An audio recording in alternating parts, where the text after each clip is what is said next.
The date is April 4th, 1993. The sun is setting over the Las Vegas Strip, its golden glow casting long shadows across the specially constructed outdoor arena within the grounds of Caesar's Palace. This isn't just another night in Sin City, it's Wrestlemania 9, the World Wrestling Federation's crown jewel event. The arena, a modern colosseum, stands as a testament to the spectacle about to unfold, its architecture a blend of Roman grandeur and wrestling theatricality. As twilight deepens, close to 17,000 attendees fill the stands, their excitement palpable, a low rumble of anticipation that vibrates through the cooling desert air. The event has already delivered moments of high drama and athleticism, but the crowd senses that the night's true spectacle is yet to come. Suddenly, a hush falls over the audience, broken only by the ominous tolling of a funeral bell. The sound reverberates through the night, each peal sending shivers down the spines of those in attendance. As the bell fades, a haunting organ melody begins, heralding the arrival of the WWF's most enigmatic figure. Standing at an imposing 6 feet 10 inches, The Undertaker's mere presence is commanding, almost supernatural. He moves with deliberate slowness, each step measured, his eyes rolling back to reveal only the whites, a chilling sight that has become his trademark. The crowd watches in a mixture of awe and trepidation as this specter of death makes his way to the ring. But on this night, something is different. There's a tension in the air, a sense that even the mighty Undertaker may be out of his depth. As he reaches the ring and begins to remove his iconic hat and coat, a collective gasp ripples through the crowd. Rising behind the Undertaker, dwarfing even his considerable frame, is a shadow of truly monstrous proportions. Standing at a staggering 8 feet tall, Giant Gonzalez has arrived, and the world of professional wrestling will never be the same. Gonzalez's appearance is nothing short of otherworldly. His near-naked form is a canvas of anatomical artistry, adorned with strategically placed patches of faux fur and intricately airbrushed muscles. The effect is unsettling, blurring the lines between man and myth, athlete and aberration. His face, partially obscured by unkempt wild hair, bears an expression of vacant menace. The contrast between the two figures in the ring is stark and compelling. The Undertaker, usually the most imposing presence in any arena, suddenly looks almost diminutive. His typical air of invincibility seems to waver as he turns to face this mountain of a man. The crowd, moments ago buzzing with excitement, now sits in stunned silence, trying to process the scene before them. This confrontation, this clash of titans, represents the pinnacle of Giant Gonzalez's wrestling career. For a brief, shining moment, he stands atop the wrestling world, a colossus who seems poised to dominate the industry for years to come. The WWF, always in search of the next big attraction, appears to have found its ultimate monster heel, a being of such inhuman proportions that his very existence challenges the laws of nature. As the two behemoths circle each other in the ring, the air crackles with potential energy. The Undertaker, known for his supernatural gimmick, suddenly seems all too mortal in the presence of Gonzalez. The giant's movements, while lumbering, convey a sense of raw, unstoppable power. Each step he takes causes the ring to shudder, adding to the surreal atmosphere of the confrontation. The match that follows is less a display of technical wrestling prowess and more a spectacle of sheer physical intimidation. Gonzalez's limited mobility is offset by his overwhelming size advantage, allowing him to dominate the early portions of the bout. The Undertaker, usually the aggressor, finds himself on the defensive, struggling to find a way to topple this unprecedented monstrosity. As the match progresses, the limitations of Gonzalez's wrestling ability become apparent to the more discerning viewers. His movements are slow, his timing is off, and his repertoire of moves is limited. Yet for the majority of the audience, these shortcomings are overshadowed by the sheer visual impact of his presence. Every time he raises his massive foot for a stomp or reaches out with his shovel-sized hands, the crowd reacts with a mixture of fear and awe. The climax of the match comes when Gonzalez produces a rag soaked in chloroform, a foreign object that pushes the boundaries of wrestling's already elastic relationship with reality. As he presses the rag to the Undertaker's face, the arena erupts in a chorus of boos and shocked exclamations.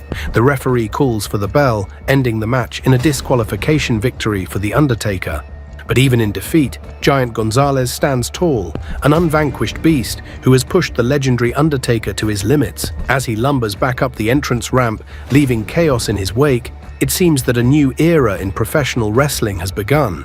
Yet, as we will discover, the tale of Giant Gonzalez is one of fleeting glory and tragic descent, a story that embodies both the grandeur and the harsh realities of professional wrestling. This moment, electrifying as it is, represents not the beginning of a dominant career, but its apex, a fleeting instant where potential and reality aligned before diverging irrevocably. To truly understand the significance of this confrontation and the complex figure at its center, we must turn back the clock. Our journey takes us far from the glitz and glamour of Las Vegas, away from the roar of the crowd and the bright lights of Wrestlemania. Instead, we find ourselves in the rural expanses of El Colorado, Formosa, in Argentina, where the story truly begins. Born on January 31st, 1966, Jorge Gonzalez entered the world as an unremarkable infant. However, it soon became apparent that Jorge was anything but ordinary. By the age of 14, he had already reached a height of 6 feet 4 inches, towering over his peers and most adults. His extraordinary growth was later attributed to gigantism, a condition caused by an excess of growth hormone during childhood and adolescence. Gonzalez's exceptional height eventually caught the attention of the Argentine basketball community.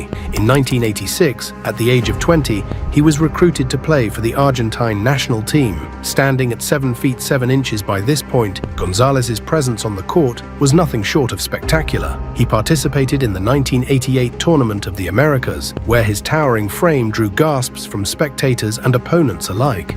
It was during this time that Gonzalez's life would take an unexpected turn. Among those watching his games was Ted Turner, the media mogul and owner of the Atlanta Hawks NBA team. Intrigued by Gonzalez's extraordinary size and seemingly brimming potential, the Atlanta Hawks selected Gonzalez as the 54th pick in the 3rd round of the NBA draft, making him the tallest player ever drafted. However, Gonzalez's basketball career never truly took off. His gigantism, while giving him an unparalleled height advantage, also came with significant drawbacks. His coordination was poor, and his movements were slow and labored. Then, after a serious knee injury further derailed his progress, it soon became clear that Gonzalez's future did not lie in basketball. But Ted Turner had another idea. In 1990, he introduced Gonzalez to the world of professional wrestling, specifically to World Championship Wrestling, which Turner owned. Gonzalez made his debut as El Gigante, and his massive stature immediately made him a standout attraction. Despite his limited wrestling ability, Gonzalez's sheer size made him a formidable presence in the ring. He feuded with notable wrestlers such as Sid Vicious and One Man Gang. However, his stint in WCW was relatively short-lived, lasting only until 1992. It was at this point that Gonzalez caught the attention of Vince McMahon and the World Wrestling Federation. McMahon, ever the showman, saw in Gonzalez an opportunity to create a truly larger-than-life character. In late 1992, Gonzalez signed with the WWF, setting the stage for his most famous run in professional wrestling. McMahon and the WWF creative team reimagined Gonzalez as Giant Gonzalez, complete with the bizarre fur and airbrushed muscle suit that would become his trademark. The outfit was designed to emphasize Gonzalez's inhuman proportions, creating a visual spectacle unlike anything seen before in wrestling. Gonzalez made his debut on January 24, 1993, at the Royal Rumble pay-per-view event. In a moment that would go down in wrestling history, Gonzalez appeared as a surprise entrant, eliminating The Undertaker from the match. This shocking introduction immediately established Gonzalez as a monster heel and set up the feud that would define his WWF career. The storyline between Gonzalez and The Undertaker quickly intensified, leading to their confrontation at WrestleMania 9. The match itself was far from a technical masterpiece. Gonzalez's limited mobility and inexperience in the ring were evident, and The Undertaker struggled to carry the match. The bout ended in controversy when Gonzalez used a rag soaked in chloroform to incapacitate The Undertaker, resulting in a disqualification victory for the dead man. Despite the match's shortcomings, the visual of Gonzalez towering over The Undertaker created an indelible image in wrestling history. For a brief moment, it seemed as though the WWF had found its next great powerhouse villain, a seemingly unbeatable giant that could pose a credible threat to any champion. However, the reality behind the scenes was far less optimistic. The The Undertaker was reportedly frustrated with Gonzalez's lack of wrestling ability. In later interviews, he would describe working with Gonzalez as a significant challenge, noting that the taxing physical demands of accommodating Gonzalez's size and lack of mobility, along with his limited experience, ultimately took years off of his career. Nevertheless, the feud between Gonzalez and The Undertaker continued, culminating in a rematch at SummerSlam on August 30th, 1993.